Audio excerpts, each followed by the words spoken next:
Karena saya punya prinsip bahwa pendidikan ini adalah rangka perubahan. Iya, Perubahan. Ya seperti banyak ahli-ahli pendidikan kan mengatakan bahwa pendidikan ini adalah dalam rangka perubahan secara jasmani dan rohani. Iya. Guru itu masih terwarisi oleh pendidikan zaman penjajahan Belanda. Iya. Ya kan? Dipukul. Atau Jepang. Iya. Yang suka mukul itu kalau penuturan guru saya guru zaman Jepang. Iya. Kalau Belanda jarang mukul. Oh, Belanda. Paling dia hanya ngelus kepala saja.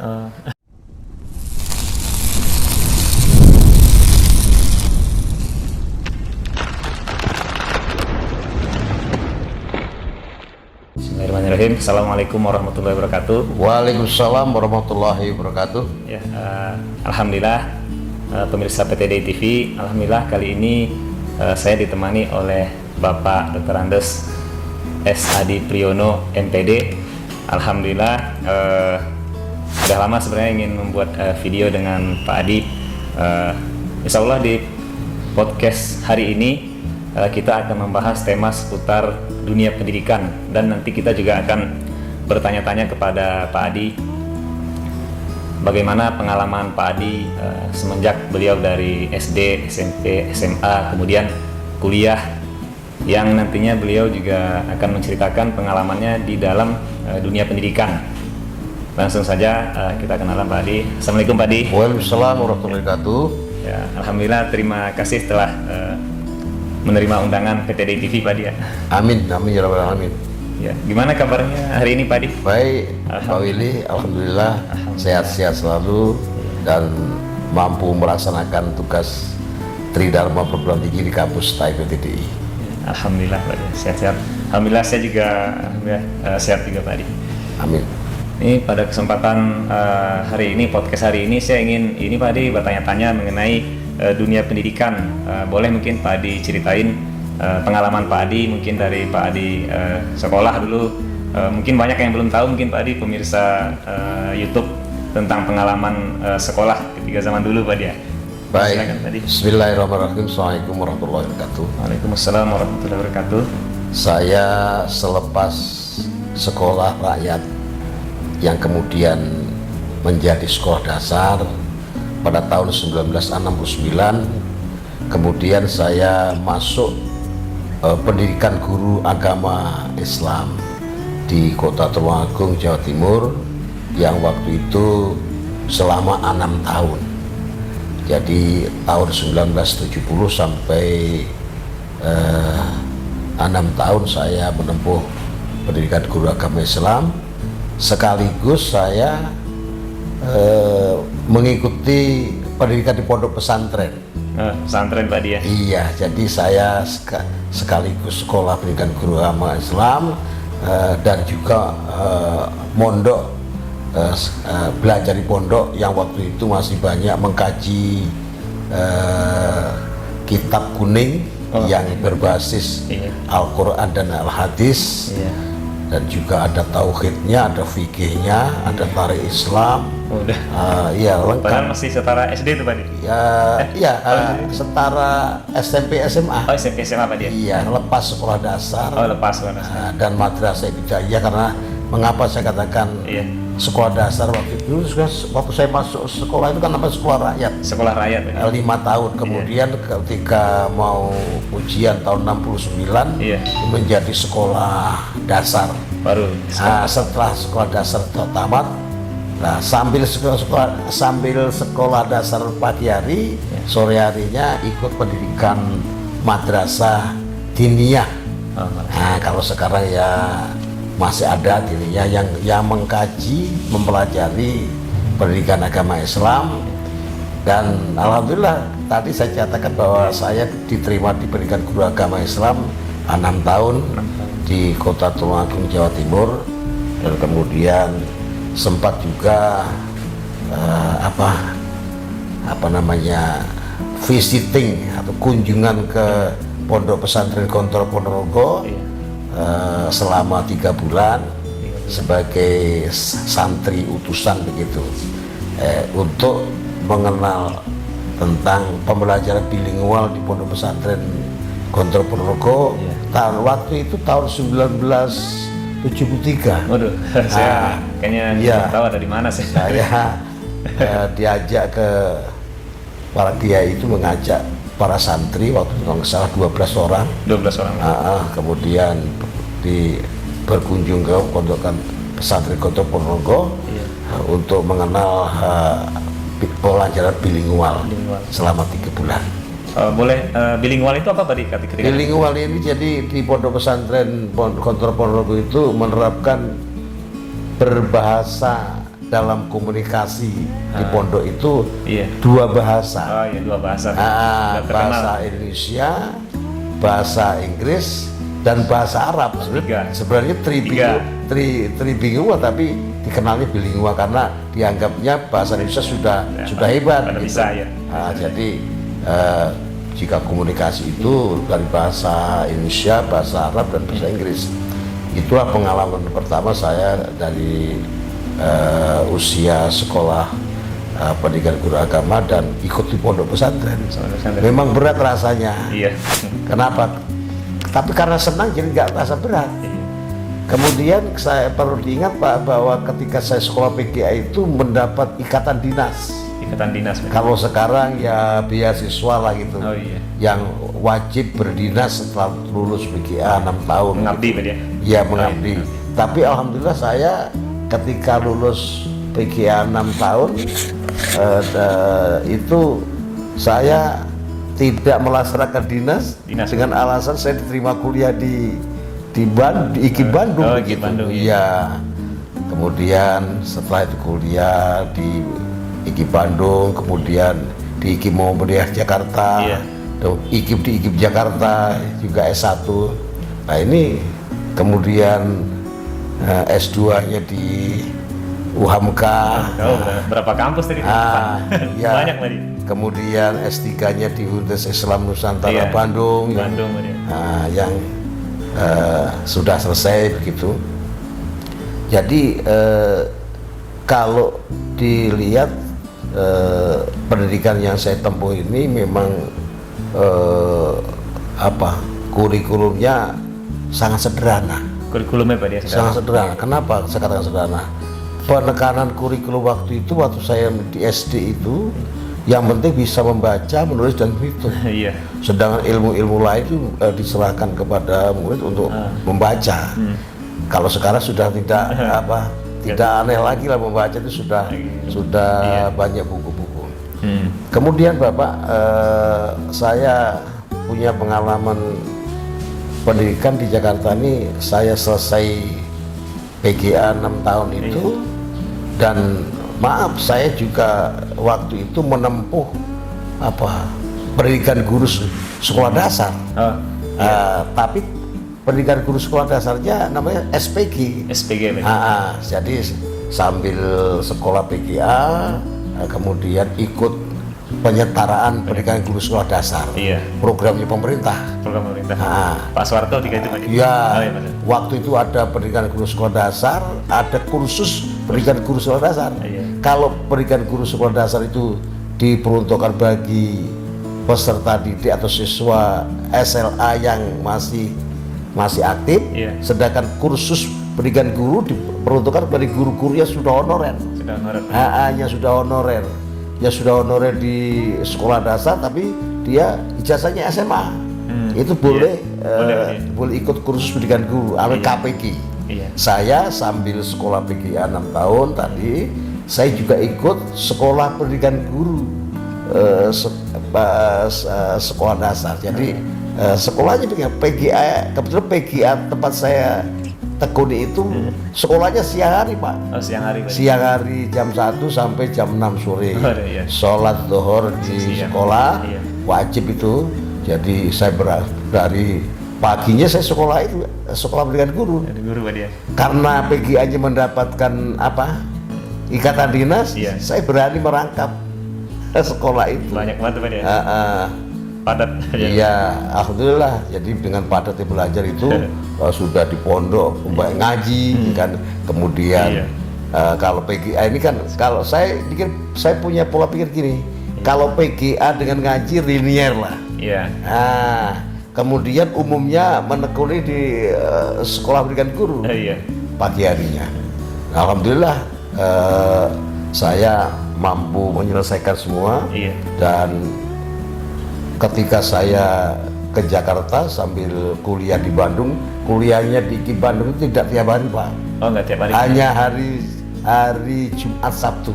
Iya. Itu Ini biasa. Pak Adi di IKIP Bandung dari yang sekarang apa yang lama Pak Adi?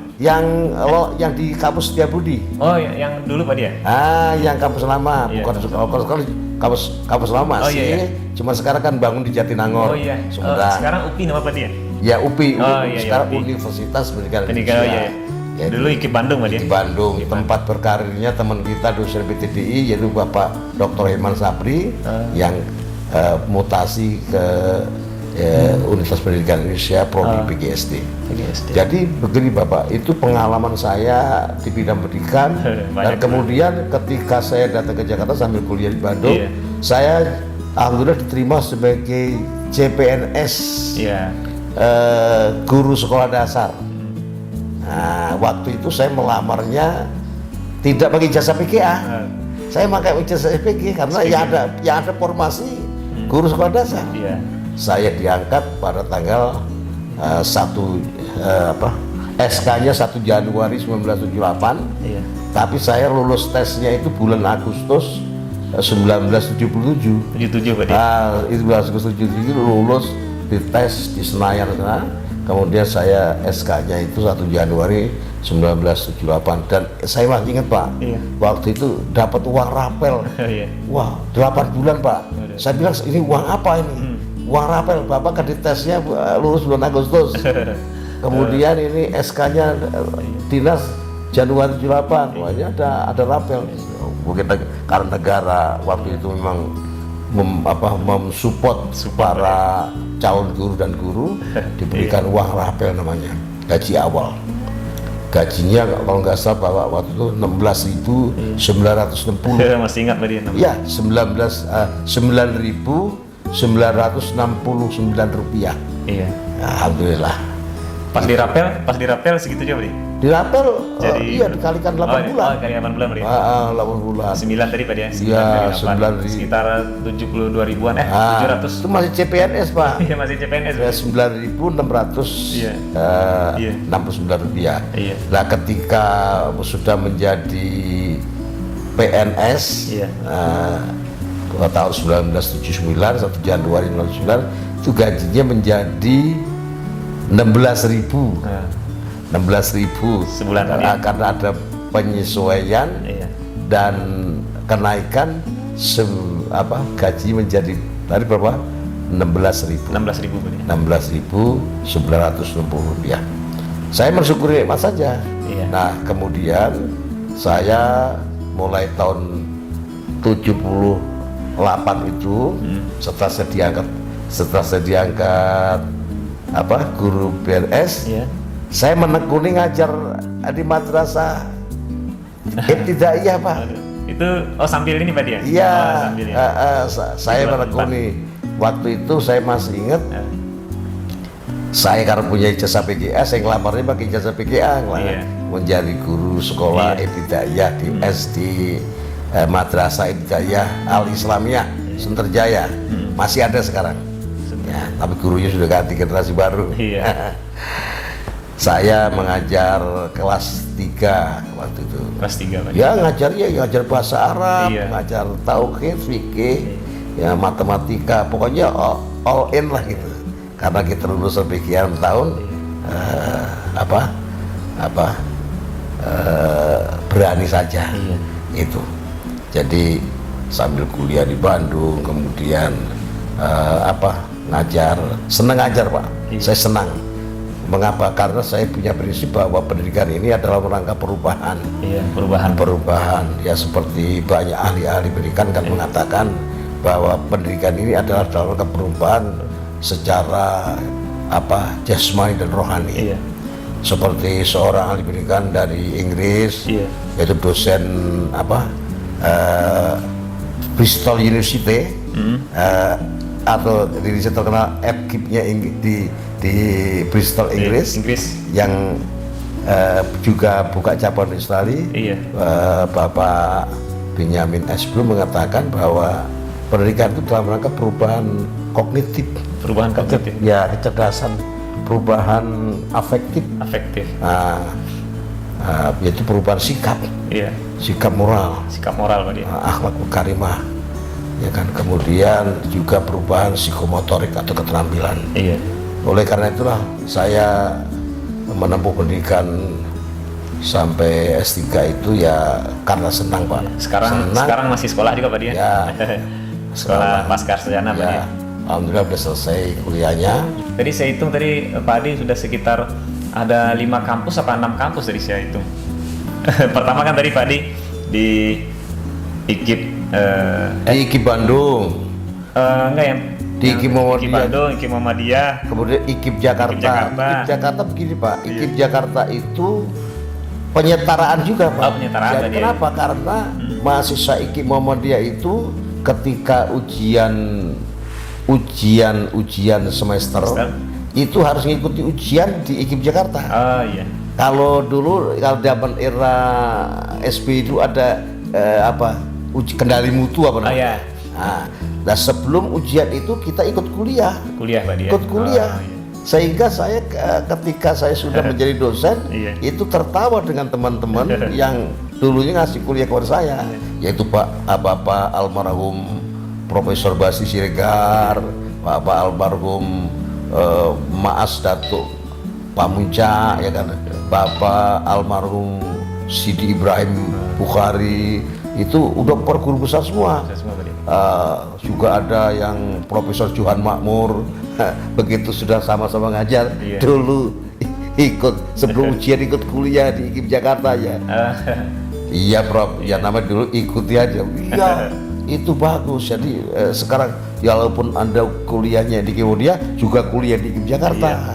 Jadi saudara juga punya kartu mahasiswa IKIP Jakarta. Iya. Jadi sebagai kartu wajib ikut apa tadi? Ujian. Kalau namanya dulu kendali mutu apa namanya? Termasuk ijazahnya begitu Pak Willy. Jadi Segitu Pak dia. ijazahnya saya punya ijazah. Kalau di IKIP Bandung itu kan udah negeri include aja. Iya. Itu prodi bahasa Indonesia. Saya punya D3 bahasa Indonesia IKIP Bandung. Kalau di IKIP Jakarta itu prodi ilmu pengetahuan sosial. IPS Pak dia. IPS. Berarti Fakultas Ilmu Sosial Pak dia? Ya betul, Oh, ya, FKIS, iya. Fakultas Keguruan dan Ilmu Sosial. Oh iya. Kalau di Bandung Fakultas Pendidikan Bahasa. Kalau sekarang yang saya ingat itu kebetulan saya juga dari situ Pak di UNJ kan, Iya, di iya. Jakarta. Kalau sekarang dia Fakultas Ilmu Pendidikan dan Fakultas Ilmu Sosial. Iya. Bagi 2 sekarang. Oh sekarang ya mungkin banyak perubahan Pak. Iya. Saya kan tahun 80-an Pak itu Pak. Itu nyatu Pak dia antara sosial sama pendidikan. Ya nyatu? menyatu. Nyatu Pak dia. Jadi begini Pak, semua mahasiswa IKIP Muhammadiyah itu ketika ujian semester Iya. itu harus ikut ujian di IKIP Jakarta. Iya. Lah sebelum ujian itu ikut matrikulasi namanya. Matrikulasi. Nah, ikut perkuliahan. Iya. Dan dikasih kartu bahwa ini mahasiswa kunjung gitu.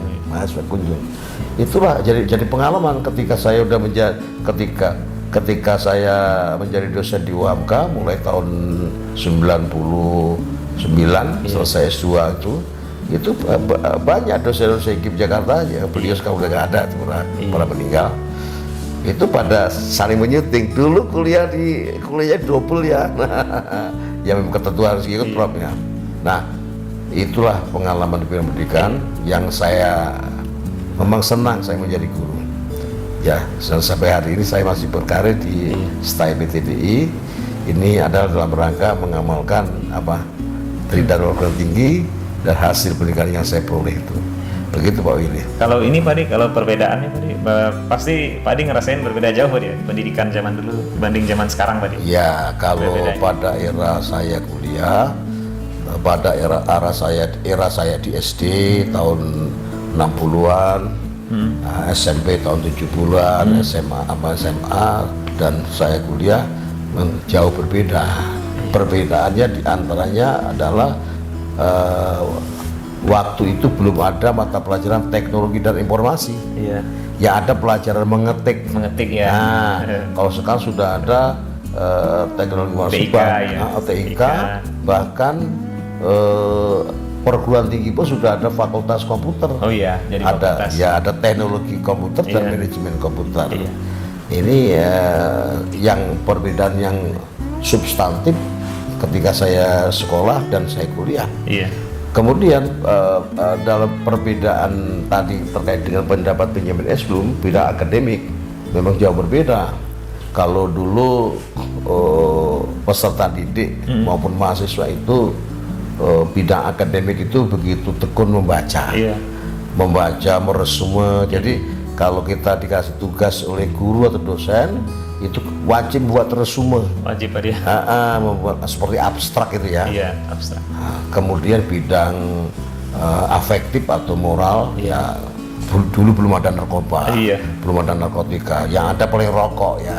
Jadi larangan merokok itu begitu masif di sekolah. Dulu juga kan kita kalau ini juga dipukul loh Pak dia. Oh iya, ya kan dulu beda. masih. Nah sekarang kan beda. Betul. Salah satu perbedaannya. Ya itu dalam bidang afeksi. Jadi dulu guru itu masih terwarisi, bukan diwarisi, terwarisi oleh pendidikan zaman penjajah Belanda.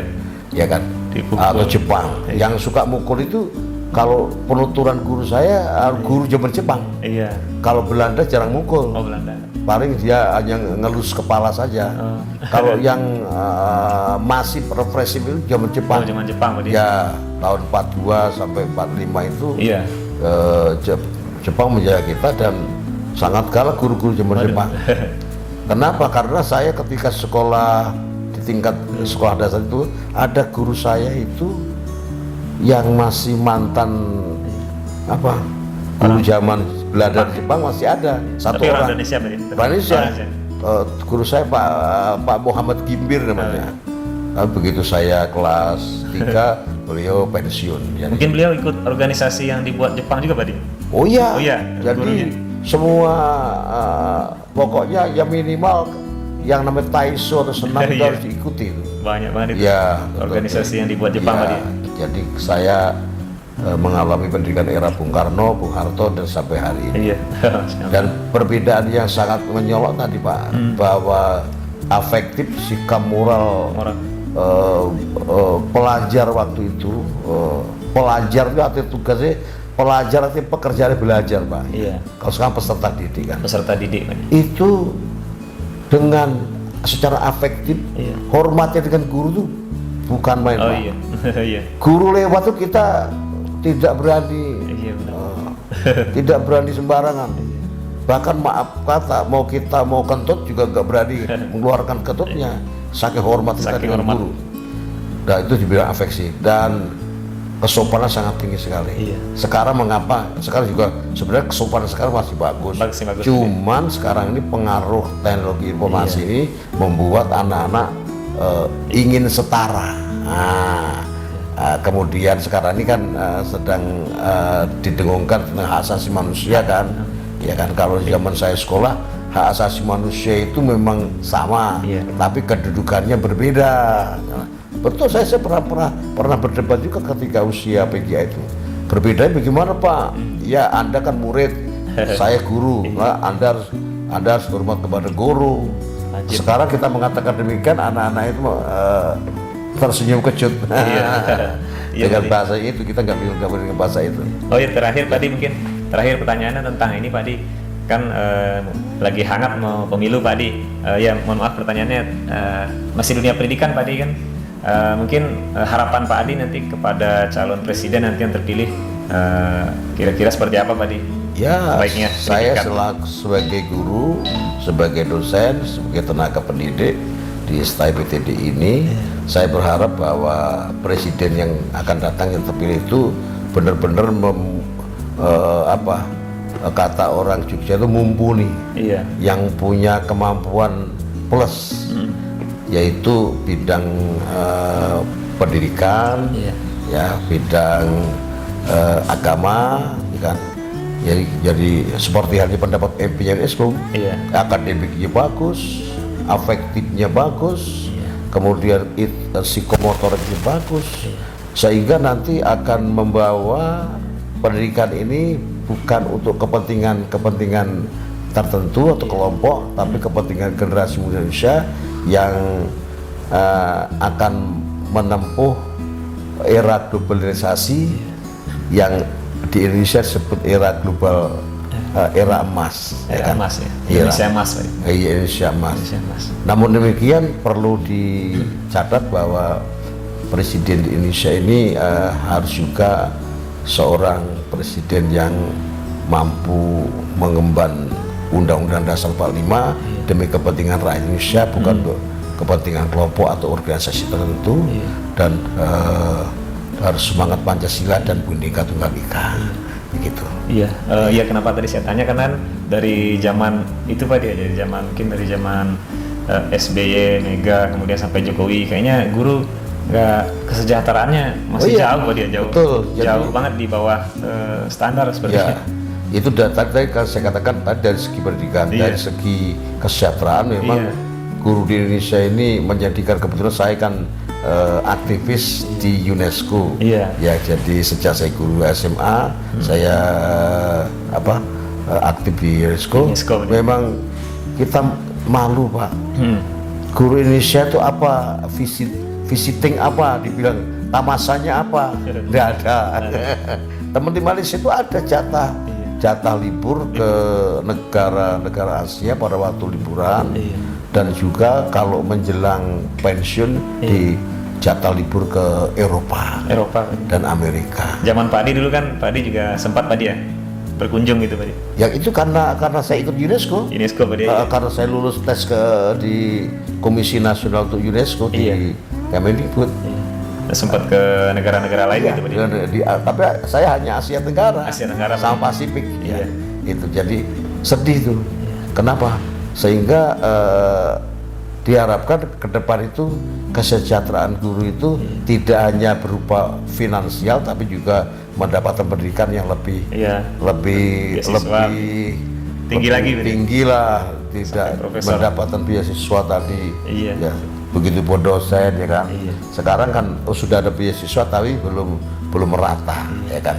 Jadi oleh karena itu perubahan-perubahan yang kita inginkan itu ya memang manusia itu pada hakikatnya mau berubah, ya selalu change ya kan, itu begitu Pak. Mudah-mudahan pemilu ini aman, adil, istilah zaman Orde Baru luber kan, langsung bebas rahasia, dan adil, berkemakmuran pada akhirnya. Tidak banyak permainan-permainan yang menguntungkan salah satu kelompok begitu. Amin ya, Masya Allah ya.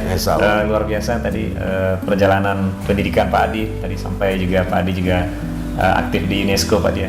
Terus terus juga mudah-mudahan kita juga berharap semuanya dan para penonton PTD TV khususnya yang aktif bergerak di bidang pendidikan, mudah-mudahan siapapun pemimpin yang terpilih nanti, mudah-mudahan orang yang amanah, jujur, dan yang paling utama lagi mungkin yang orang yang soleh Pak dia. Orang yang soleh Pak dia. Yang soleh kan semuanya nanti Pak dia. Pemimpin yang sidik, amanah, fatona, termasuk dalamnya soleh. Itu yang diamanatkan oleh Rasulullah SAW sebagai pemimpin yang mampu mengantarkan ke dunia akhirat.